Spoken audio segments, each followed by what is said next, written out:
الحمدللہ وکفا والصلاة والسلام علی رسول اللہ اما بعد فاعوذ باللہ السمیع العلیم من الشیطان الرجیم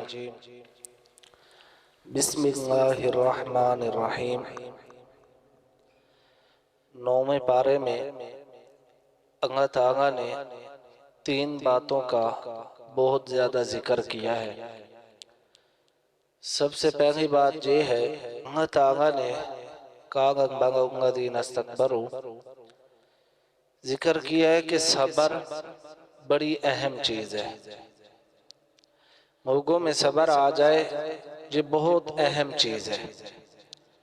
پھر اللہ تعالیٰ نے ذکر فرمایا اخلاص، یہ بھی بہت اہم چیز ہے۔ پھر فرمایا استقامت، یہ بھی بڑی اہم چیز ہے۔ صبر آ جائے اور اخلاص آ جائے اور استقامت، یہ 3 چیزیں بہت ہی اہم ہیں اگر کوئی ان کو سمجھنا چاہے تو۔ صبر کا ذکر اللہ تعالیٰ نے سیدنا شعیب علیہ السلام کے حوالے سے کیا، پھر آگے فوراً اخلاص کا ذکر کیا۔ اخلاص ایک ایسی نعمت ہے کہ اللہ کے سامنے انسان اخلاص کے ساتھ ایک آنسو بہا دے، اللہ تعالیٰ بندے کے زندگی کے سارے گناہ معاف فرما دیتے ہیں۔ اور نبی علیہ السلام نے فرمایا جس آنکھ سے اللہ کے خوف سے آنسو نکلا ہوا وہ جہنم میں داخل نہیں ہو سکتی۔ وجہ کیا ہے کہ وہ اخلاص کے ساتھ ہو۔ اسی لیے امام بخاری رحمہ اللہ نے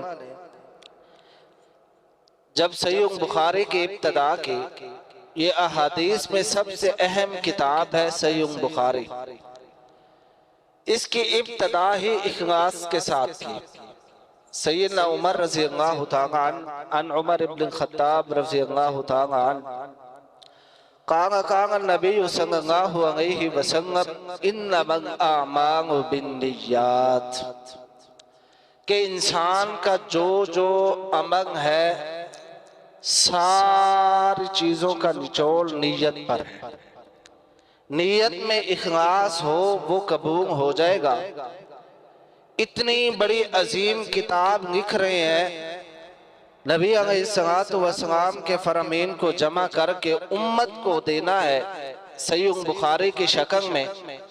اگر اس میں اخلاص ہوا تو اس کو اللہ تعالیٰ عروج دے گا۔ پھر محدثین کا تمام مسالک کا اس چیز پر اتفاق ہے کہ صحیح بخاری میں کوئی بھی ایک حدیث ضعیف نہیں ہے۔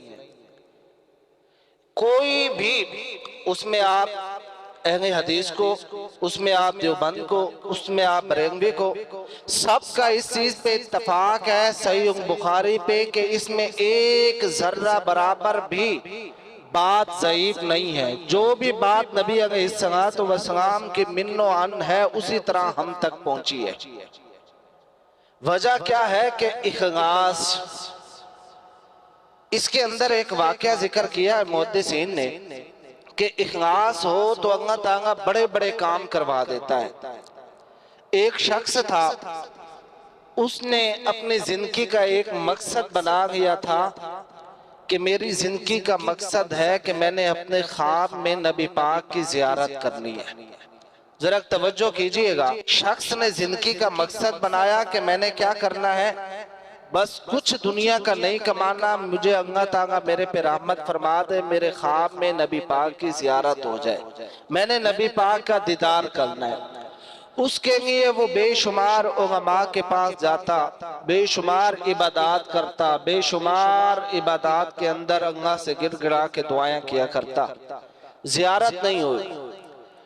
ایک دن کسی عالم دین نے اس کو کہا کہ تو اس طرح کر، یہ جس علاقے میں تو رہ رہا ہے نا، یہاں پہ اللہ کے نافرمان بندے زیادہ ہیں، ہو سکتا ہے کہ اس وجہ سے تجھے نبی پاک کی زیارت نہیں ہو سکتی، یہاں سودی کاروبار ہے، سودی نظام ہے، تو اس طرح کر اس علاقے سے ہجرت کر جا۔ وہ نیک لوگوں کی بستی ہے، وہاں پہ جائے گا تو اللہ تعالیٰ تیرے امید ہے کہ خواب میں نبی پاک کی زیارت ہو جائے گی۔ اس نے کہا ٹھیک ہے، اس نے سفر شروع کیا، رات ہوئی، ایک مسجد میں ٹھہرا، مسجد میں ٹھہرا، مغرب کی نماز پڑھی تو اس مسجد میں ایک ہی نمازی ہے، اس نے اذان دی، نماز پڑھائی، پوچھا کون ہو، اس نے کہا میں مسافر ہوں، تو اس نے کہا لگتے مجھے بھی مسافر ہو کیونکہ یہاں آبادی نہیں ہے، صرف میں ہی نماز پڑھتا ہوں، تو کہا کہ میں مسافر ہوں، میں نے آگے سفر کرنا ہے، آج رات اس مسجد میں ٹھہرنا چاہتا ہوں۔ اس نے کہا آپ ٹھہریں، وہ گھر گیا، اس کے لیے کھانا لے کے آیا، کھانے میں اس کے نے 3 روٹیاں اس مسافر کو پیش کی جس نے نبی پاک کی زیارت کرنی تھی۔ تو شام کو وہ رات کو اس مسجد میں سویا تو اللہ تعالیٰ نے نبی پاک کی اسی مسجد میں، ابھی نیک بستی میں داخل نہیں ہوا، اسی مسجد میں اللہ تعالیٰ نے 3 بار نبی پاک کی زیارت کرا دی۔ بڑا خوش ہوا، صبح پھر جو مسجد میں نمازی تھا اس نے کہا کہ آپ نے کہا تھا رات یہاں رہنا ہے، آپ رہ چکے ہیں، تو اس نے کہا کہ میں 1-2 دن اور ٹھہرنا چاہتا ہوں۔ وہ دوسرا دن بھی ٹھہرا، دوسرے دن وہ نمازی 2 روٹیاں اس کے لے کے آیا، تو خواب میں 2 بار نبی پاک کی زیارت ہو گئی۔ تیسرے دن وہ 1 روٹی لے کے آیا تو خواب میں 1 بار نبی پاک کی زیارت ہوئی۔ تو تیسرے دن جب وہ کھانا لے کے آیا، وقت گزرا تو اس نے کہا کہ مسافر ہوتا ہے، مہمان ہوتا ہے 3 دن، آپ نے 3 دن یہاں مکمل کر لیے، اب اگر آپ رہنا چاہتے ہیں تو رہیں، لیکن میں میزبانی نہیں کر سکتا، میں غریب ہوں۔ اس نے کہا ٹھیک ہے، میرا مقصد تھا کہ میرے خواب میں نبی پاک کی زیارت ہوتی رہے، میں نے کیا کرنا کہیں جا کے، میں اپنا خود نظام بناؤں گا، کماؤں گا، مزدوری کروں گا۔ تو وہ اگلے دن بھی وہیں ٹھہر گیا۔ جب وہ ٹھہرا تو رات کو نبی پاک کی زیارت نہیں ہوئی۔ چوتھا دن ہے تو نمازی آیا فجر کی نماز پڑھنے، تو اسے کہتا ہے کہ یار میرا جو مقصد تھا نا وہ پورا نہیں ہوا، تو یہ بتا کہ پہلے دن تو 3 روٹیاں لے کے آیا، دوسرے دن 2 لے کے آیا، تیسرے دن 1 لے کے آیا، چوتھے دن تو کھانا بھی نہیں لے کے آیا اور نبی پاک کی زیارت بھی نہیں ہوئی، وجہ کیا ہے؟ اس نے کہا کہ میں گھر کا ایک کمانے والا ہوں، میرے گھر کی اتنی ہی روزی آمدن ہے کہ ایک دن میں 3 روٹیاں بن سکتی ہیں، اس سے زیادہ میرے گھر میں کھانا نہیں بن سکتا۔ پہلے دن آپ آئے تھے، میری ایک بیٹی تھی، 1 روٹی وہ کھاتی تھی، میری بیوی 1 کھاتی تھی، 1 میں کھاتا تھا، میں نے ان کو کہا کہ مہمان آیا ہوا ہے، مسافر ہے، میں نے دونوں سے اور اپنی ملا کے 3 روٹیاں آپ کو دے دی۔ دوسرے دن میری بیٹی نے بھوک برداشت نہیں کی، 1 روٹی اس کو دی، 1 بیوی مانگی اور میں نے اپنی آپ کو پیش کر دی۔ تیسرے دن بیوی کو بھی بھوک زیادہ تھی، اس نے بھی برداشت نہیں کی، تو محدثین نے فرمایا اس شخص نے یہ نتیجہ نکال لیا کہ یہ شخص اخلاص کے ساتھ مجھے کھانا کھلا رہا تھا، کوئی ریاکاری نہیں تھی، کوئی کسی کو خوش کرنا مقصود نہیں تھا، تو میرا اللہ تعالیٰ نے اتنا بڑا مقصد پورا کر دیا۔ وجہ کیا تھی کہ 1 دن 1 روٹی اخلاص کی تھی۔ آج ہم افطاری کراتے ہیں، آج ہم اللہ کے راہ میں کتنا خرچ کرتے ہیں، تو کبھی ہم نے غور کیا کہ ہماری نیت اور ہماری مراد کیا ہے، ہماری عبادت میں اخلاص ہے یا نہیں ہے؟ اگر نیکی میں اخلاص نہیں ہے، جتنی بڑی نیکی ہو اللہ کے ہاں وہ قبول نہیں ہو سکتی۔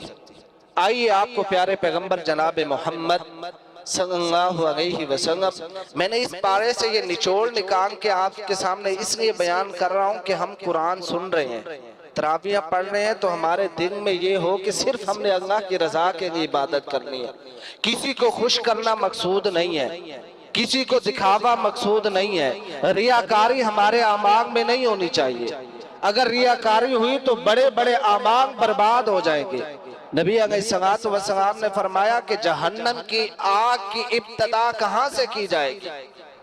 جہنم کی آگ کا بانگن جو شروع کیا جائے گا، جس سے آگ لگائی جائے گی، وہ لوگ کون ہوں گے؟ وہ مسلمان ہوں گے، وہ نیک ہوں گے۔ کتنے نیک ہوں گے؟ سنیے، ان میں سے ایک شخص جہاد میں شہید ہو گیا، وہ شخص ہوگا۔